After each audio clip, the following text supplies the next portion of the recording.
Hari ini kami dialog bersama dengan staf SUS Kementerian Agama Republik Indonesia.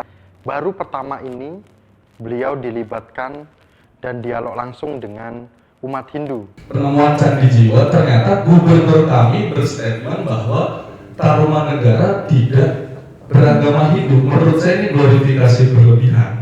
Warisan sejarah yang begitu besar belum sepenuhnya diiringi dengan pembangunan ekosistem umat Hindu yang masih kuat. Jujur saya, ini baru pertama kali saya diundang oleh teman-teman dari Hindu.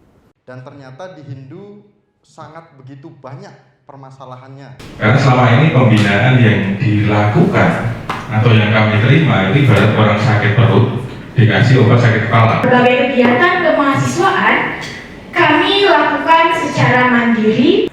Belum ada laporan tentang bimas-bimas apa saja yang sudah dilakukan di daerah-daerah.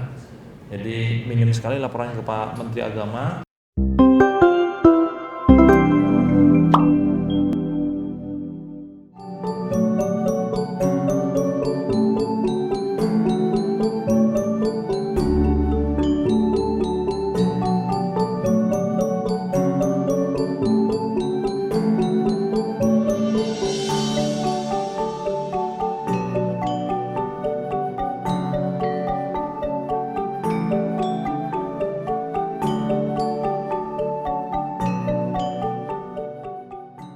Om Swastiastu, pada hari ini kami melaksanakan kegiatan dialog strategis tentang kondisi umat Hindu di seluruh Indonesia, yang dimana hari ini kami dialog bersama dengan staf SUS Kementerian Agama Republik Indonesia, di mana beliau memang fokus terkait dengan keumatan atau umat beragama, baik Kristen, Katolik, kemudian Muslim, Buddha, dan ternyata beliau sangat mengapresiasi sekali karena baru pertama ini beliau dilibatkan dan dialog langsung dengan umat Hindu, walaupun pada hari ini kita bersama dengan mahasiswa dan pemuda Hindu. Pada kegiatan ini kami tidak mengundang sebagai lembaga para peserta-pesertanya, tetapi pribadi-pribadinya yang terketuk hatinya untuk menyampaikan kondisi di daerah. Tadi ada yang menyampaikan terkait dengan pendidikan, terkait dengan situs-situs yang tertinggal, dan kemudian juga berkaitan dengan kegiatan-kegiatan umat di tengah efisiensi anggaran, yang dimana ini sangat dibutuhkan oleh umat Hindu untuk melestarikan budaya, tradisi, dan juga ekonomi umat Hindu di sekitarnya. Dan diskusi ini banyak memantik pertanyaan lain ataupun diskusi-diskusi senyap.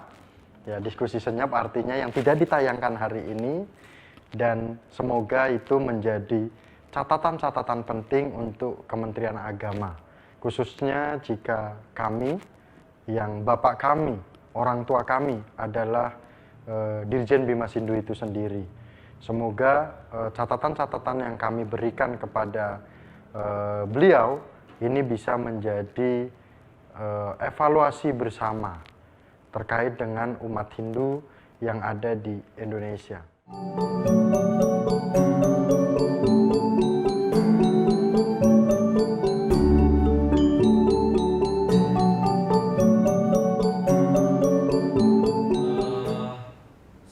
Jujur saya, ini baru pertama kali saya diundang oleh teman-teman dari Hindu. Komunikasi dengan teman-teman Dirjen Hindu juga agak eksklusif ya. Mungkin teman-teman agak tahu juga kan teman-teman. Ya eksklusif, nggak tahu, saya juga nggak tahu kenapa ya. Kalau misalkan nggak ada anggaran ya, tapi kan kita bisa berbicara, bisa ngobrol, bisa diskusi kan, bisa merangkul. Jadi ya sudahlah, kalau ada acara tidak pernah nginfo Pak Menteri, jadi dirjennya sendiri, jadi jarang sekali, makanya Pak Menteri jarang hadir ya, kita juga nggak diinfo, nggak tahu kitanya. Jadi ini perlu perhatian sekali bahwa mudah-mudahan ada perubahan nanti setelah Agustus ini, ada perubahan struktur kepemimpinan nanti di Dirjen Hindu, karena kurang aktif jujur aja. Hindu ini bukan hanya Bali, Hindu ini ada Aceh sampai Merauke kan, jadi Sabang sampai Merauke, jadi perlu kita rangkul bersama-sama. Jadi ini terhadap otokritik terhadap saya pribadi, Kementerian Agama dan teman-teman semua juga, butuh sosok kepemimpinan yang inovatif ya, yang kontributif untuk bangsa dan negara agar kita memajukan bangsa ini secara bersama-sama ya, gotong royong. Jadi kalau kita dana efisiensi, semua kementerian adalah efisiensi. Namun bukan jadi alasan kita untuk tidak mengadakan kegiatan. Kan kita bisa jadi cari sponsor, kita bisa ke stakeholders yang lain, bisa kolaborasi, banyak lah, bisa kreatif lah. Saya kira anak-anak muda yang kreatif ini bisa kita libatkan di tengah efisiensi masyarakat bangsa Indonesia. Jadi yang pertama adalah otokritik pada Kementerian Agama bagi saya pribadi, agar teman-teman lebih kreatif di Kemenag ya. Jangan sampai ada bahasa bahwa umat Hindu tidak diperhatikan oleh pemerintah dan oleh negara. Padahal kami selalu membuka ruang ya, apalagi saya selalu turun di lapangan. Kami mana? Ayo nunggu nih teman-teman. Bahkan Buddha pun, teman-teman umat Buddha baru 3 atau 4 kali ngundang saya tuh kan selama 2 tahun saya kepemimpinan ini. Jadi saya sangat menunggu. Jadi saya tinggal datang, mau di Bogor kayak mau di Jawa Barat atau di mana, saya insya Allah hadir kalau kosong ya. Mendukung teman-teman semuanya nih ya dari daerah supaya teman-teman bisa akses ke pusat ya tanpa ada hierarki kepemimpinan. Jadi saya sangat terbuka sekali kalau teman-teman ada acara Hindu ya di temple, di pura, di kuil. Akhirnya kami memiliki semangat untuk bisa hadir ke daerah-daerah. Kami sudah hadir ke Kalimantan, ke Jawa, ke Bali, ke Sumatera, dan yang kami kunjungi adalah kondisi umat yang tertinggal. Jadi umat yang bagaimana sih puranya tidak memiliki legalitas tempat sembahyangnya, kemudian ada sekolah Hindu atau tidak, seperti itu. Dan bahkan bagaimana kegiatan-kegiatan umat yang ada di daerah-daerah, baik itu kegiatan keagamaan maupun kegiatan yang berkaitan dengan ekonomi seperti itu, ekonomi Hindu. Dan ternyata di Hindu sangat begitu banyak permasalahannya yang memang ini perlu diserap aspirasinya atau diterima atau diadakan oleh lembaga-lembaga Hindu. Namun kegiatan-kegiatan yang berkaitan dengan anak muda, diskusi langsung dengan Kemenag, itu tidak pernah ada. Langsung mungkin ke Dirjen dan PHDI, sehingga kami tidak tahu nih permasalahan umat Hindu di desa, di kampung, di daerah ini sampai ke Kemenag. Nah, apalagi di tengah-tengah efisiensi anggaran. Permasalahan umat Hindu di daerah itu sangat berbeda-beda. Salah satunya yang ada di Maluku, di desa Pulau Seram. Jadi ada salah satu di Pulau Seram itu, satu desa itu oleh si Dukcapil keyakinannya ditulis kepercayaan. Nah, kami tidak menyalahkan bahwa itu memang dilakukan oleh masyarakat di sana. Tetapi bagaimana Kemenag ataupun bagaimana direktorat itu atau dirjen itu bisa hadir di sana, Pak Gugun? Mungkin ini yang menjadi catatan dari kami. Anggaran ini fokus ke Hindu Jawa. Kenapa seperti itu? Karena selama ini pembinaan yang dilakukan atau yang kami terima itu ibarat orang sakit perut dikasih obat sakit kepala, tidak ketemu. Itu yang bicara di Jawa. Kami keliling udah Lampung, demikian juga di Kalimantan, demikian juga. Kemudian teman-teman di Sulawesi ada beberapa yang sudah komunikasi dengan saya, kasusnya serupa. Termasuk waktu dekat kami juga akan ke Merauke, itu ada Hindu Jawa juga di sana. Kemudian di Pulau Buru itu juga serupa. Kemudian terkait kondisi tadi dengan anggaran, kami selama ini belum pernah mendapatkan bantuan dari Dirjen Dinas Hindu khususnya.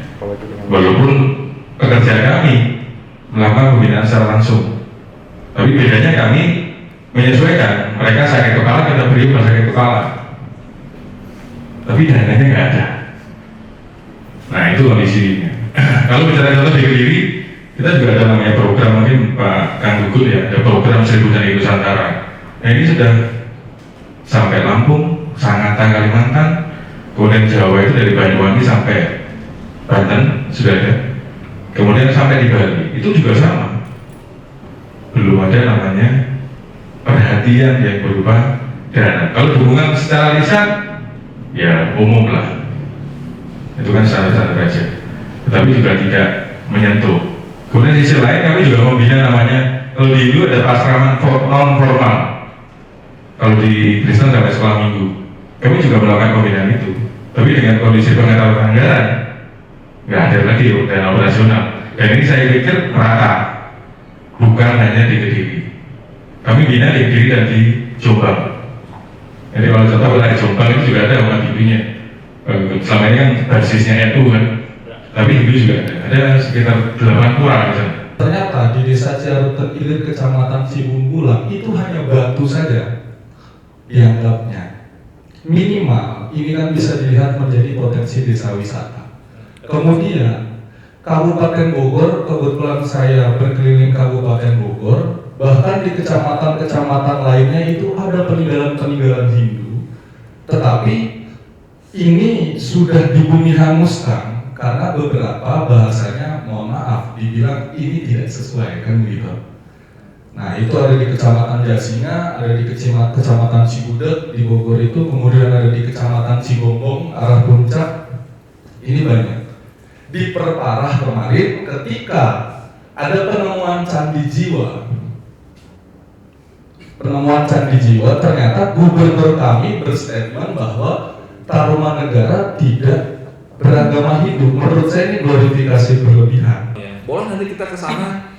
Nggak usah ada acara, kita bareng-bareng aja. Iya boleh. Jadi kita bikin ini acara, nggak usah ada acara kayak gini. Jadi kita mencari jejak peninggalan sejarah kerajaan Hindu pertama di Indonesia adalah asal muasal dari Tarumanegara. Jadi teman-teman semuanya, sebelum situs-situs sejarah kita hancur, tidak diakui oleh negara mungkin, dan tidak masyarakat pun mungkin tidak tahu dengan kebodohannya karena mungkin tidak mau belajar ya.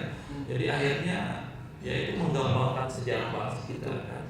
Tidak harus menjadi seorang Hindu, tidak harus menjadi seorang Muslim, tapi bagaimana kita adalah bagian dari sejarah. Karena sejarah itu adalah budaya bangsa kita. Jadi wisata religi, jadi wisata tentang pendidikan, ya, wisata tentang keilmuan, kita bisa belajar dari sejarah masa lampau.